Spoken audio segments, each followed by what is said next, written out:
Muy bien, pues buenos días de nuevo a todos los que no me han dado tiempo de saludar al comienzo. Y vamos en esta mañana a continuar. Llevamos algunas semanas que estamos predicando acerca de la oración. Y ya no hace falta decir de la importancia, de lo necesario que es orar al Señor, sino que nos planteamos algo muy básico, que es: Señor, siendo consciente de esa importancia, siendo consciente de esa necesidad, ¿qué te podemos pedir? Enséñanos a orar. Y entonces, desde la semana anterior, pues comencé en el capítulo 6 del Evangelio de Mateo, hablando acerca de esa oración patrón que el Señor nos pone, esa muestra de oración que es el Padre Nuestro.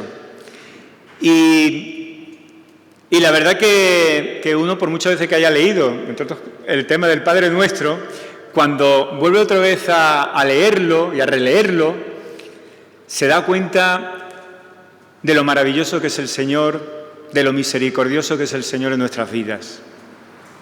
¿De qué manera nosotros muchas veces utilizamos las cosas creyendo que es lo mejor y nos estamos equivocando por completo delante de Él?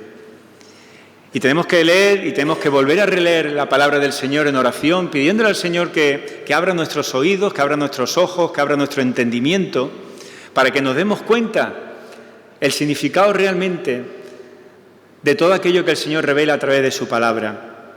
Y en la oración, a mí particularmente me pasa algo muy similar a esto que os estoy diciendo. Hoy, muy pocas veces he podido estar predicando acerca solamente de, no un versículo, sino de una parte de un versículo. No sé si es la primera vez, pero es que tiene tantísima enseñanza y tanta profundidad lo que el Señor nos enseña, que es algo, como digo, maravilloso. Y que no está para que lo tengamos solamente en nuestras teorías, sino para que lo pongamos en práctica en nuestras vidas. Hoy vamos a adelantar un poquito, no os voy a asustar, no me pongáis cara de asustado. Vamos a adelantar, pero no vayáis a pensar que tampoco vamos a correr mucho más. Mira, vamos a abrir, estuvimos viendo concretamente Padre Nuestro, que está en los cielos, fue lo que el último día estuvimos viendo de Mateo capítulo 6, es decir, el inicio, lo que era la presentación, por así decirlo, de lo que es el Padre Nuestro, el inicio de esta frase. Vamos a leer antes de nada un pasaje que se encuentra en el libro de Romanos, en el capítulo 8, que nos sirve muy bien para entrar un poquito en el contexto otra vez y retomar el tema de esta oración patrón que el Señor nos regala en su palabra. En Romanos 8, en el versículo 14, dice así la palabra del Señor: porque todos los que son guiados por el Espíritu de Dios, estos son hijos de Dios. Pues no habéis recibido el espíritu de esclavitud para estar otra vez en temor, sino que habéis recibido el espíritu de adopción, por lo cual clamamos: Abba, Padre. El Espíritu mismo da testimonio a nuestro espíritu de que somos hijos de Dios, y si hijos, también herederos, herederos de Dios y coherederos con Cristo, si es que padecemos juntamente con Él, para que juntamente con Él seamos glorificados. Y ya la semana última, que hace un par de semanas, este texto, no me acuerdo si llegué a leerlo entero, pero sí que me parece que hice mención a él. Era un texto bastante importante en cuanto a la visión que nos da de la oración que el Señor nos enseña en Mateo. Porque una de las cosas que nos dejaba bastante clara, y que la vemos también ahora aquí en este pasaje de Pablo a la iglesia de Roma, es que no todos tienen el privilegio de dirigirse a Dios de esta manera. No todos tienen el privilegio de dirigirse a Dios diciéndole: Padre Nuestro que estás en los cielos. Y esto, vuelvo a repetir, lo dije la anterior semana, me choca bastante porque, como algún que otro hermano también que hay por aquí, tuvimos la oportunidad de estar estudiando en nuestros tiempos de juventud en los agustinos. Y allí yo he dicho un montón de veces el Padre Nuestro. Era algo que era a diario. Era una buena señal de que pudiera decir y memorizar adecuadamente el Padre Nuestro para tantas y tantas actividades que luego teníamos, porque si no nos castigaban y no podíamos ir a esas actividades, hasta ahí llegábamos. Pero no todos tienen el privilegio de dirigirse a Dios de esta manera, porque esto solamente es prerrogativa exclusiva de los que están en Cristo Jesús. Es una oración que el Señor pone no para que nos la aprendamos de memoria, no es una oración para que la digamos de carretilla, no es una oración que contiene palabras mágicas, por así decirlo, que si la dices determinadas veces, como que termina cumpliéndose aquello que tú le estás pidiendo. No, esto es algo exclusivo de los que están en Cristo. Y una vez que entendemos esto, se hace más claro que esta oración del Padre Nuestro viene a ser modelo para los creyentes en el Señor y para ellos solamente. Y hay tres cosas de lo que estuvimos mirando acerca del Padre Nuestro que estás en los cielos, tres cosas que me gustaría resaltar antes de avanzar un poquito más, y que en realidad el comienzo que estuvimos viendo el último día, más que una petición, lo que viene a ser es como una exclamación que viene a introducirnos en cuanto a algo muy importante, que es el reconocimiento de quién es Dios. El reconocer, desde el principio de la oración, reconocer a quién nos estamos dirigiendo. No nos estamos dirigiendo a cualquier otra persona, no nos estamos a un dirigente que es influyente, no nos estamos dirigiéndonos a aquel al que se le debe toda la gloria y a toda la honra. Y debemos de ser conscientes de eso. En primer lugar, el Señor nos enseña a dirigirnos a Dios como Padre. Esa era la primera palabra que nos llamaba la atención. Padre nuestro que estás en los cielos. La palabra Padre es lo primero que nos enseña, porque el Señor Jesús estaba rompiendo el prototipo de oración que hasta ese momento se estaba desarrollando. Jesús está haciendo una oración buscando más la intimidad, está buscando más lo personal en cuanto a la relación de Él, de la persona que va a llevar a cabo la oración delante del Padre. Una intimidad, una cercanía. Nos dio el incomparable privilegio de llamarle Padre. ¡Qué privilegio tan grande! De poder llamarle Padre. Pues el Señor Jesús nos dio ese privilegio. Es el primero que se conoce en tomar la oración, de convertirla, como digo, en un discurso más personal, más íntimo con Dios. ¿Y esto qué implica?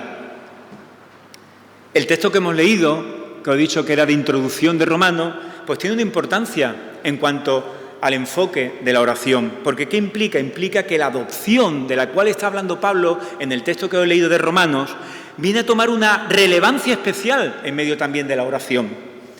Y viene a hacer de esta oración una experiencia cercana y de confianza a aquel al cual nos estamos dirigiendo.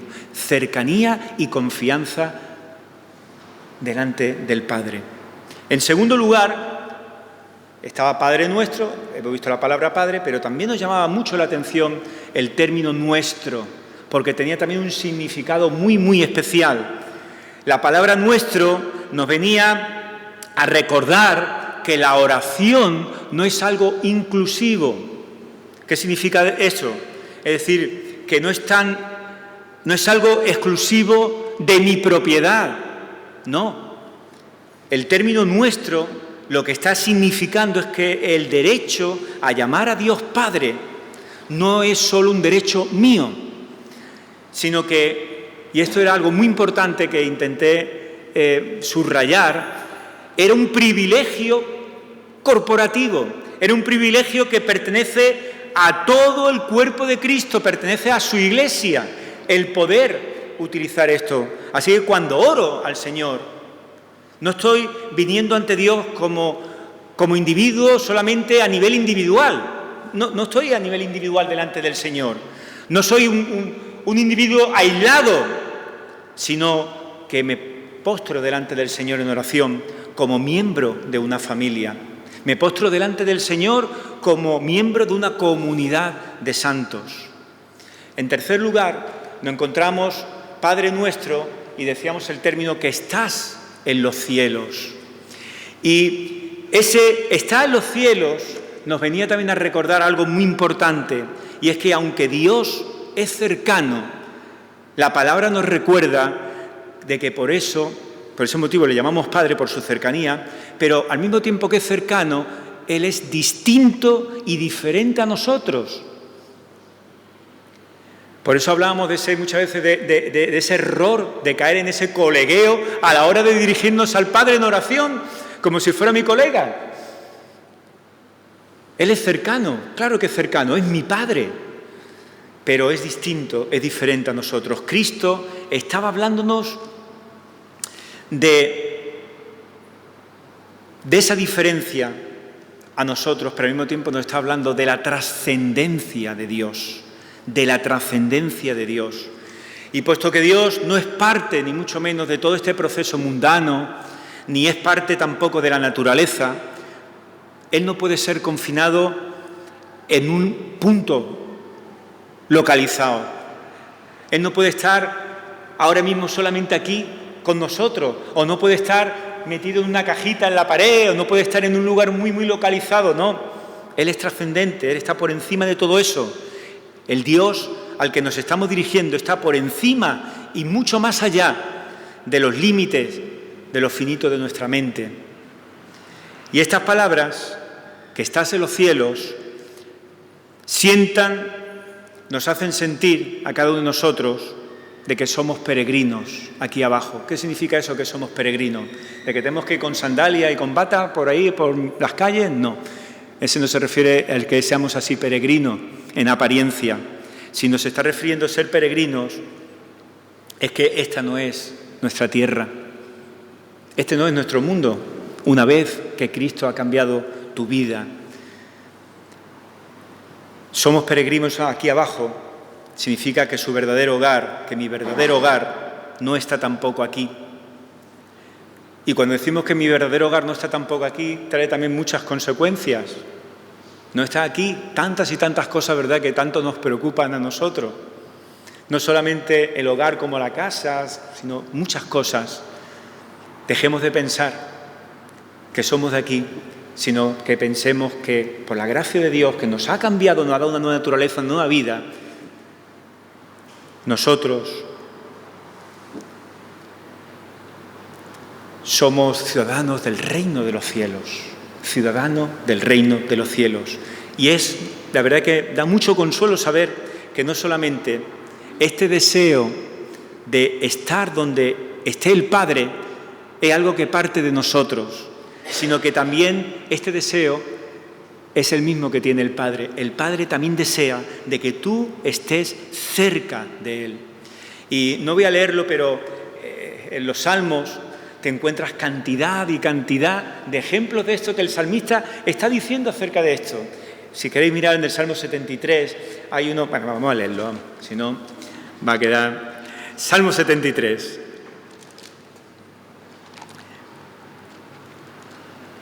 El Salmo 73 nos dice, a la altura del versículo 23 y 24, dice así, el salmista dice: con todo, yo siempre estuve contigo, me tomaste de la mano derecha, me has guiado según tu consejo y después me recibirás en tu gloria. Nuestro deseo de estar delante del Padre, en la presencia del Padre, no es algo solamente que surge de nosotros. Este es el mismo deseo que hay también en el Padre. Bueno, pues vamos a leer una vez más Mateo capítulo 6, los versículos, para que no se nos olviden muchas cosas del contexto de lo que vamos en esta mañana a seguir desarrollando. Mateo capítulo 6 dice así, desde el versículo 5, dice: y cuando ores, no seas como los hipócritas, porque ellos aman el orar en pie en las sinagogas y en las esquinas de las calles para ser vistos de los hombres. De cierto os digo que ya tienen su recompensa. Mas tú cuando ores, entra en tu aposento y cerrada la puerta, ora a tu Padre que está en secreto, y tu Padre que ve lo secreto te recompensará en público. Y orando, no uséis vanas repeticiones como los gentiles que piensan que por su palabrería serán oídos. No os hagáis, pues, semejantes a ellos, porque vuestro Padre sabe de qué cosas tenéis necesidad antes que vosotros la pidáis. Vosotros, pues, oraréis así: Padre nuestro que estás en los cielos, santificado sea tu nombre, venga tu reino, hágase tu voluntad como en el cielo, así también en la tierra. El pan nuestro de cada día, dánoslo hoy, y perdónanos nuestras deudas, como también nosotros perdonamos a nuestros deudores. Y no nos metas en tentación, mas líbranos del mal, porque tuyo es el reino y el poder y la gloria por todos los siglos. Amén. Jesús nos está ayudando a entender dónde deberían de empezar realmente nuestras oraciones. Mira qué cosa tan importante. ¿Dónde deberían de comenzar nuestras oraciones? Y porque después de enseñarnos que Dios es nuestro Padre, que es compasivo, que es poderoso, pues Jesús nos está recordando que el poder de Dios busca hacer, sobre todo, avanzar sus planes. Dios busca que sus planes se lleven a buen término. Nosotros pensamos, sobre todo cuando nos ponemos en oración, que lo importante son nuestros planes personales. Debemos de tener una visión realmente de lo que son los planes de Dios. Cuando estamos orando, es prioritario a poner nuestros planes en primer lugar. Por lo tanto, la oración del creyente comienza con desear algo que hemos estado orando y hemos repetido en alguna que otra ocasión en esta misma mañana. ¿Qué es lo que estamos aquí deseando cuando venimos y nos reunimos como iglesia? Deseamos la presencia de Dios. Y la oración del creyente comienza precisamente con ese deseo, con el deseo de la presencia de Dios, antes incluso que su provisión. Porque todas las peticiones que nos encontramos al inicio del Padre Nuestro están dirigidas, ¿a quién? Están dirigidas hacia Dios. Y esto, cuando las oraciones van dirigidas a Dios, estamos dando a entender una cosa bastante importante. Cuando van las oraciones dirigidas hacia Dios, estamos eliminando precisamente al hombre del centro de la escena. Si nos estamos centrándonos en Dios, no podemos estar ya centrados en el hombre. Mirad la importancia del comienzo de la oración, de dónde estamos enfocándonos. Así que cuando estamos centrados en Dios, se echa a un lado nuestras necesidades, se quedan a un lado cada uno de nuestros deseos y recordamos que las cosas más importantes en la oración son las que Dios nos da. No nos da en el sentido material, no nos da aquello solamente de lo que Él posee, sino ¿sabéis qué es lo más importante? Lo que Dios nos da por medio de su presencia. Aquello que el Señor nos da por medio de su presencia. Así que todos aquellos que la palabra de Dios, en cualquiera de los libros que nos encontramos, hacen referencia de su vida, de que obtuvieron paz y de que obtuvieron también seguridad, pues fueron personas que sobre todo anhelaron lo que estamos nosotros diciendo, anhelaron fundamentalmente y principalmente la presencia de Dios. Anhelaron por encima de todo la presencia de Dios en sus vidas. Así que mirando lo que es toda la oración que hemos vuelto a leer, pues nos encontramos que el grueso de esta oración viene a consistir en 6 peticiones. Es cierto que nos podemos encontrar también de que en algunos otros estudiosos de la palabra y otros hermanos la dividen hasta en 7. Nosotros nos vamos a quedar en 6 para que nos dé un poquito más de tiempo. Pero en estas 6 vamos a dividirlas, se pueden dividir claramente en dos grupos distintos. El primer grupo tiene que ver con Dios. Y el segundo grupo, las otras tres peticiones, tienen que ver, en este caso, con nosotros. Así que tenemos dos grupos claramente diferenciados. Los tres primeros que tienen que ver con Dios, los otros tres que tienen que ver con nosotros. Y además, si volvemos otra vez a tener el texto delante, que hemos leído de Mateo 6, nos vamos a encontrar y vemos con bastante claridad que el primer grupo, el que va dirigido a Dios o el que busca a Dios, el que se expresa en torno a Dios, pues está utilizando el verbo, la segunda persona del singular, que podéis verlo con claridad, que es el tú o el tuyo, y nos encontramos en la oración: santificado sea tu nombre, venga tu reino, hágase tu voluntad. Es decir, está bastante claro de a quién va dirigido y en quién está enfocado. Está enfocado en Dios. Ese es el primero. El segundo tiene que ver con la primera persona, sin embargo, del plural. Ahí estoy yo, nosotros, lo nuestro, y lo vemos en la segunda parte. Dice: el pan nuestro de cada día, dánoslo a nosotros hoy, perdona nuestras deudas, como también nosotros perdonamos. Es decir, podemos ver con los propios verbos estas dos partes con cierta facilidad. Así que, en cuanto a las peticiones del primer grupo, que son las peticiones, como digo, que se están refiriendo a Dios,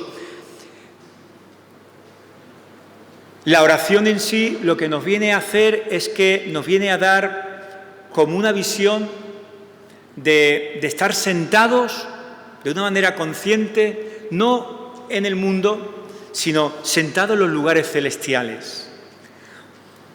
Como si estuviéramos viendo el mundo no de una perspectiva personal, mirando solamente lo material, sino viendo una perspectiva que está buscando la comprensión y está buscando los propósitos de Dios.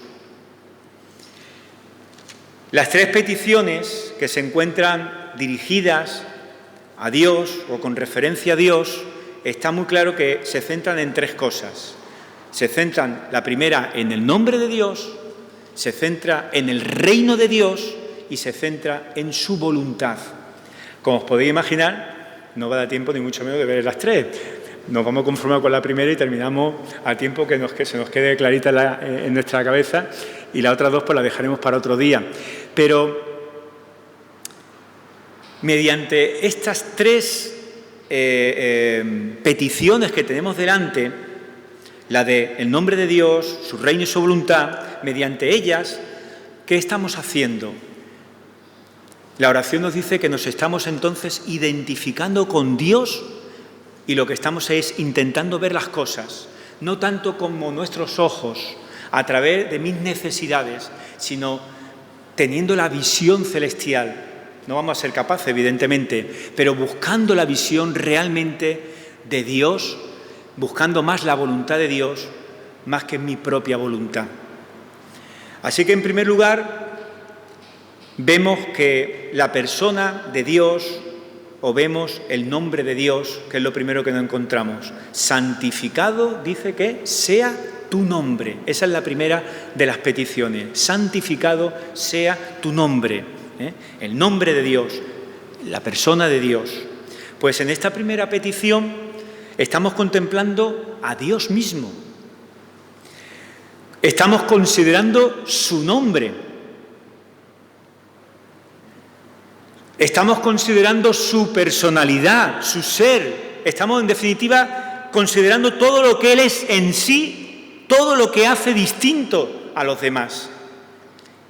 Y deseamos, como dice la oración, santificado sea tu nombre, deseamos que su persona sea santificada. Esa es la primera petición.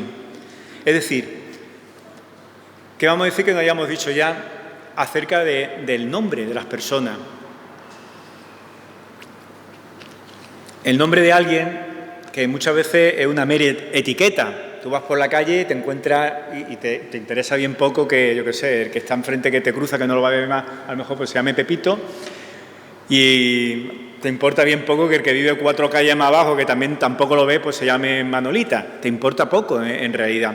El nombre en sí es como si fuera una etiqueta, pero una etiqueta que se usa con un motivo. Se pone una etiqueta para diferenciar a las personas. Imaginaros si no estuviera esa etiqueta, bueno, nos inventaríamos algo como los pueblos, ¿no? Pondríamos mote, pondríamos eso, el hombre tiene una enorme capacidad.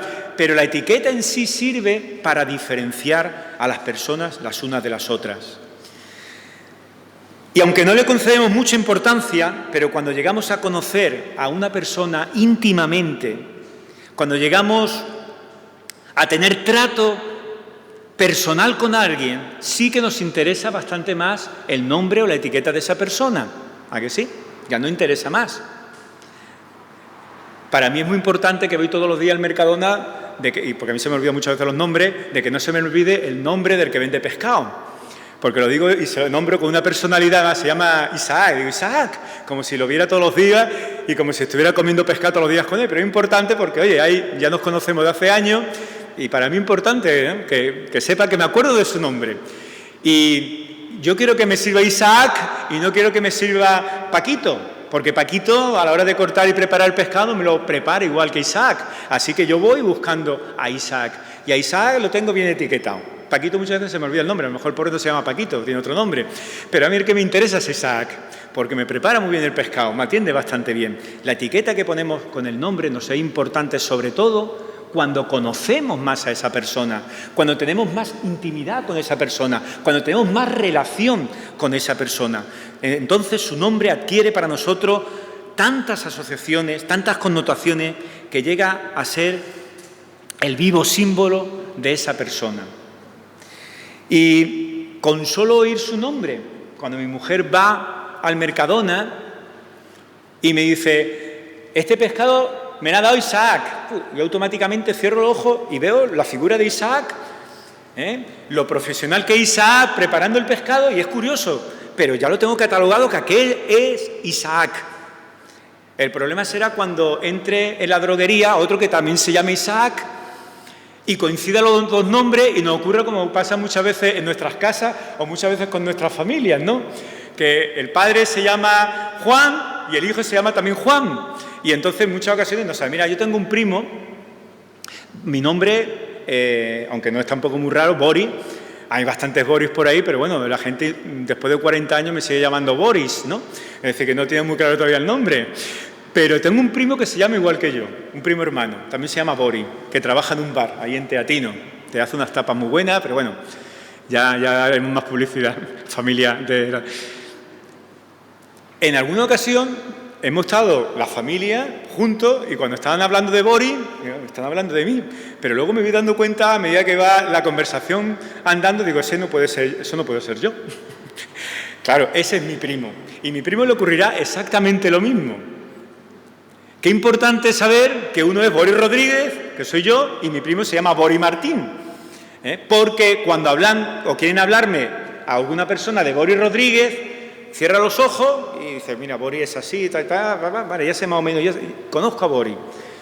Pero cuando se entera que no está hablando de Boris Rodríguez, sino que está hablando de Boris Martín, ¿qué pasa? Como un ordenador, tienes que resetear, ¿verdad? Y dice, claro, todo lo que tenía en la cabeza no es lo correcto, tengo que volver atrás porque no es el Boris que yo pensaba y es otro Boris. Pues en el nombre ocurre algo así parecido. Además, hacer vosotros este ejercicio, cerrar los ojos, no hace falta que lo cerré ahora, pero cerrar los ojos y digo yo, pensar en Alfonso, a que rápidamente se os viene a la mente la figura de Alfonso y cómo es Alfonso, a que sí. Pensar en Ligia, cerramos los ojos, no ocurre igual. Ahora os digo, pensar en José Miguel Pérez, cerrar los ojos. No nos viene ninguna imagen a la mente. ¿Veis lo importante que es al final lo que es el etiquetar, el poner el nombre o la importancia del nombre, sobre todo para que lo podamos distinguir de los demás? Pero eso llega, ese ejercicio, a nosotros cuando llegamos a tener una intimidad, una relación personal con aquel con el que realmente deseamos de tener relación. El nombre es mucho más que un apelativo. El nombre es mucho más que un sonido que no tiene sentido. El nombre llega a ser la representación de la propia persona y viene a evocar en nuestra mente su aspecto físico, pero no solamente su aspecto físico, sino también los rasgos distintivos de su personalidad. Mira qué importante es el nombre. Santificado sea tu nombre, nos está enseñando a orar el Señor Jesús. Santificado sea tu nombre. Os voy a leer en el Evangelio de Juan, no hace falta que lo busquéis, pero en el capítulo 17, 2 versículos de este capítulo. En Juan 17 dice el versículo 6, he manifestado tu nombre a los hombres que del mundo me distes.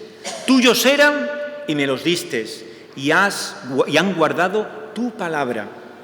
Y mirad también en el mismo capítulo, al final del capítulo, en el versículo 26, dice así, y les he dado a conocer tu nombre y lo daré a conocer aún para que el amor con que me has amado esté en ellos y yo en ellos.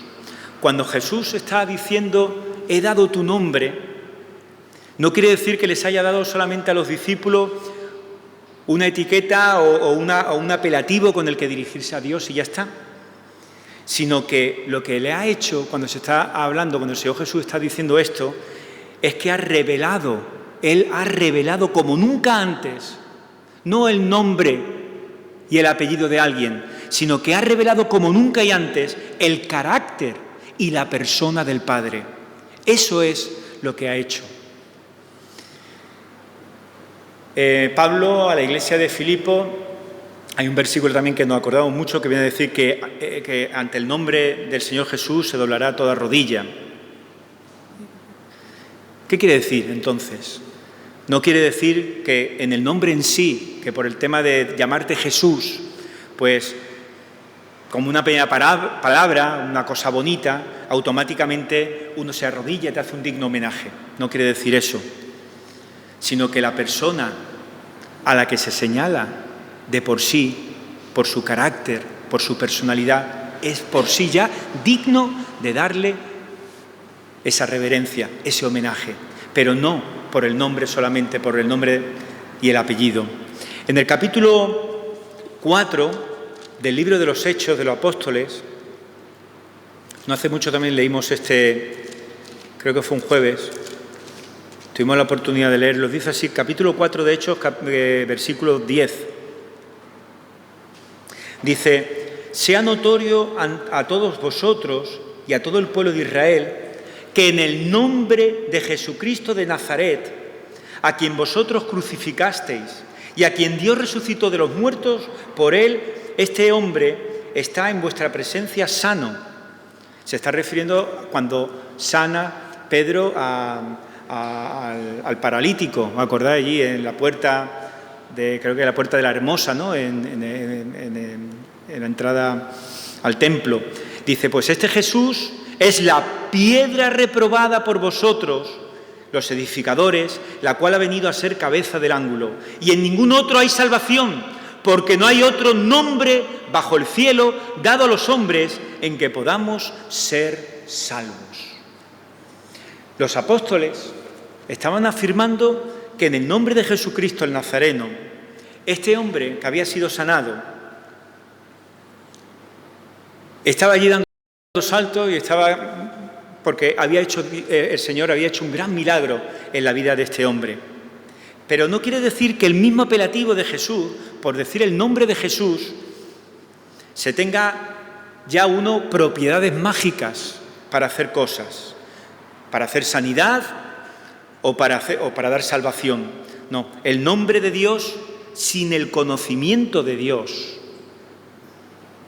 Repito, el nombre de Dios sin el conocimiento de Dios se convierte fácilmente en una palabra mágica que viene a crearnos supersticiones y que puede llevar a más de uno, por decir ese nombre mágico, entre comillas, traer a una persona la esperanza de que se produzcan lo que uno mismo puede desear. Y creo que era José María Martínez, cuando estaba mirando a algunos comentaristas acerca de este texto, el que venía a decir, el utilizar estas palabras de esa manera, pensando solamente por decir el nombre de Jesús, va a haber sanidad, por decir solamente el nombre de Jesús, va a haber grandes milagros, esto no es fe. José María Martínez dice, esto es fetichismo.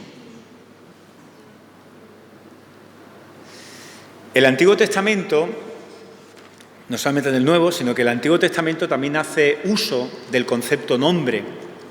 Y en el profeta Isaías, en el capítulo 30, dice lo siguiente, versículo 27, «He aquí que el nombre de Jehová viene de lejos, su rostro encendido y con llamas de fuego devorador, sus labios llenos de ira y su lengua como fuego que consume. He aquí que el nombre de Jehová viene de lejos». Pero un poquito más adelante, bastante más adelante en el libro de Isaías, en el capítulo 59, dice también lo siguiente en el versículo 19, «Y temerán desde el occidente el nombre de Jehová y desde el nacimiento del sol su gloria, porque vendrá el enemigo como río, mas el Espíritu de Jehová levantará bandera contra él». Dice, y temerán desde el occidente el nombre de Jehová. ¿Qué es lo que queda claro con estos dos pasajes de Isaías? Lo que queda claro es que lo que viene en realidad es la intervención.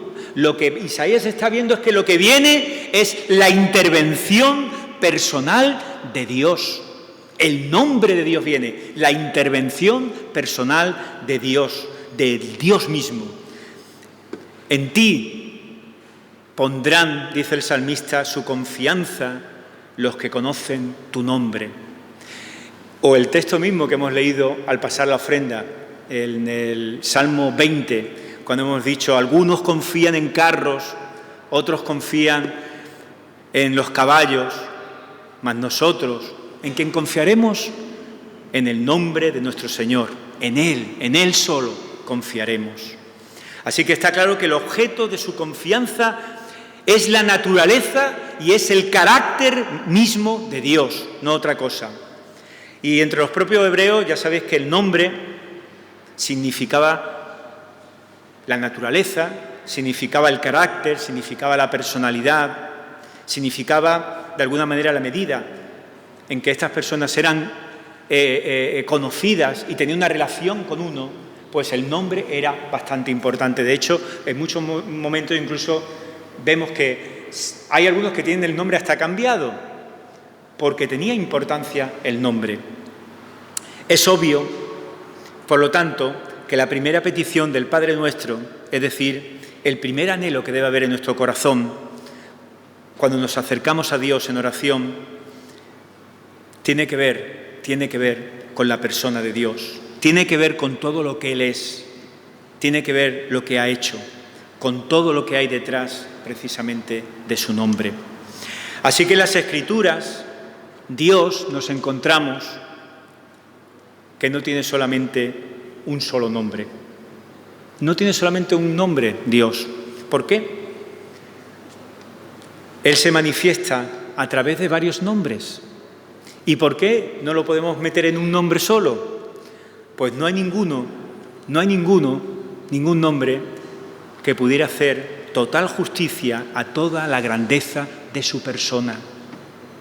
No hay un nombre, no hay un vocablo que tenga la capacidad de meter toda su justicia, toda su persona, toda la grandeza de su persona en ese vocablo.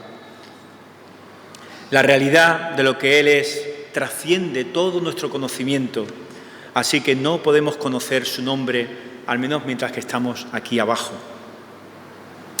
Moisés, ¿os acordáis? Tiene que conformarse con que el nombre de aquel que lo envía es el yo soy el que soy. ¿Os acordáis, no? Yo soy el que soy. Dios es quien es y no hay ningún vocablo humano que pueda empezar a hacer justicia a la realidad de lo que realmente Él es. No podemos saber su nombre porque no cabe en nuestro lenguaje humano. Es imposible que santifiquemos el nombre de Dios si por el nombre queremos decir un mero apelativo. Solamente podemos santificar a Dios cuando conocemos su persona y en la medida en el que Él mismo nos haya sido revelado. Lo adoramos, lo alabamos, podemos glorificar su nombre, podemos santificar su nombre por aquello que ha sido revelado realmente por Él. Así que la persona de Dios es y siempre será perfecta en santidad.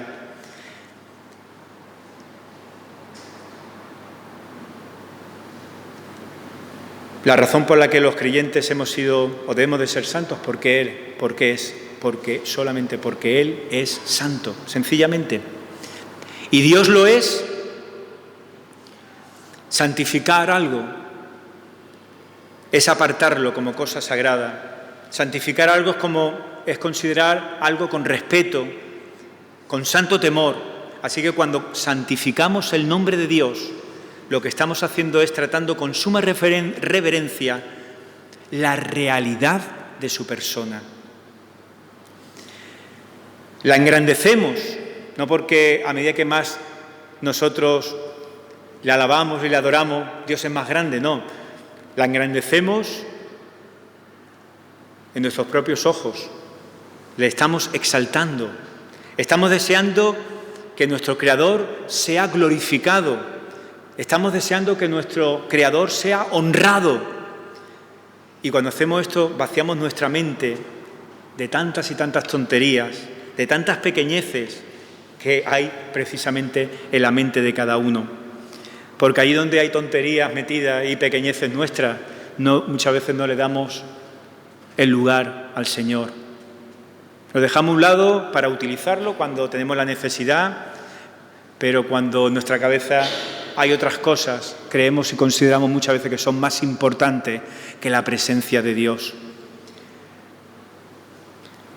Así que nuestro concepto habitual de Dios es pobre y es pequeño. Tenemos una comprensión errónea y limitada de lo que es su grandeza y su majestad, de lo que es su amor y su misericordia. Y en definitiva podemos decir que tenemos una idea bastante pequeña de todo y cada uno de los atributos de su divinidad. Y cuando nuestro comportamiento no es el correcto, ¿sabéis lo que ocurre? ¿Sabéis qué es lo que traemos delante del Señor? Traemos descrédito al nombre de Dios y hacemos que el nombre de Dios sea blasfemado incluso entre los propios gentiles. Pero si somos hijos suyos, si hemos sido realmente adoptados por Él, anhelaremos conocer más y más al Señor y anhelaremos cada vez más y más que nuestras vidas sean vidas que realmente le estén honrando.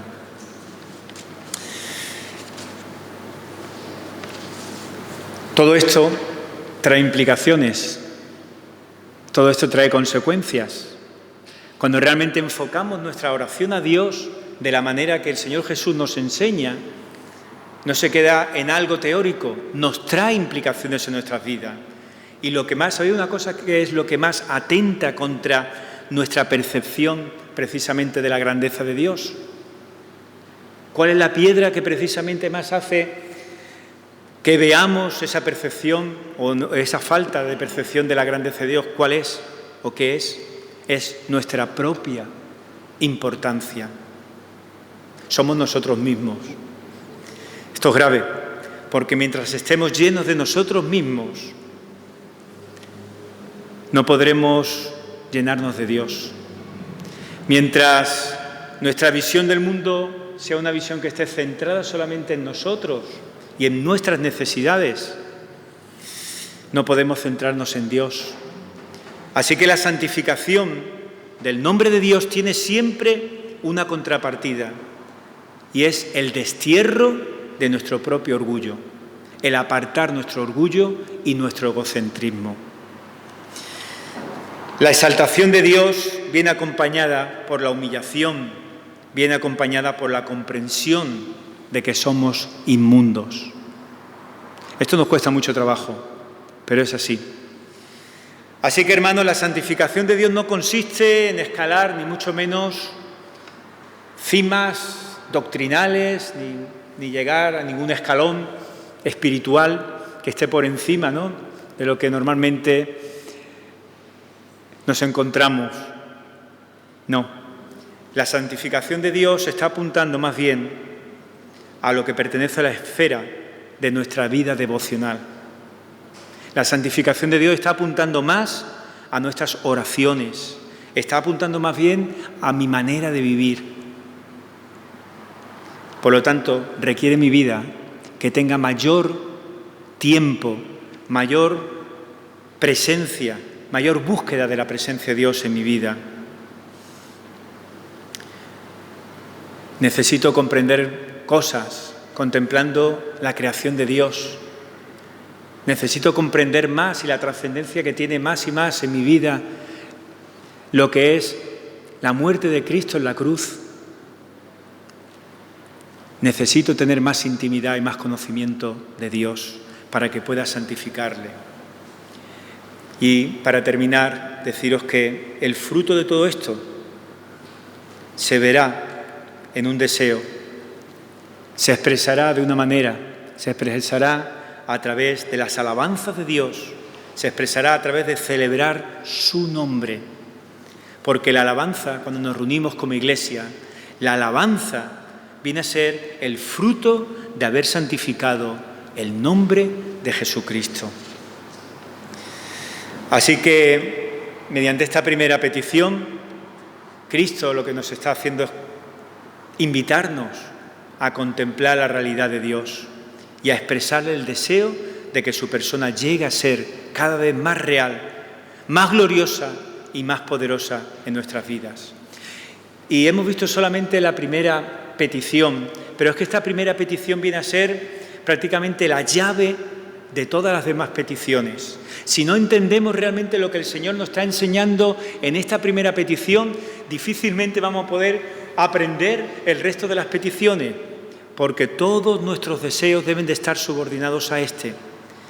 Que en todo Dios sea glorificado y que su nombre sea santificado. Pues que el Señor nos bendiga. Espero que en esta mañana nos haya podido bendecir por medio de su palabra, que nos haga entender su palabra para que seamos no solamente oidores de ella, sino que seamos también hacedores.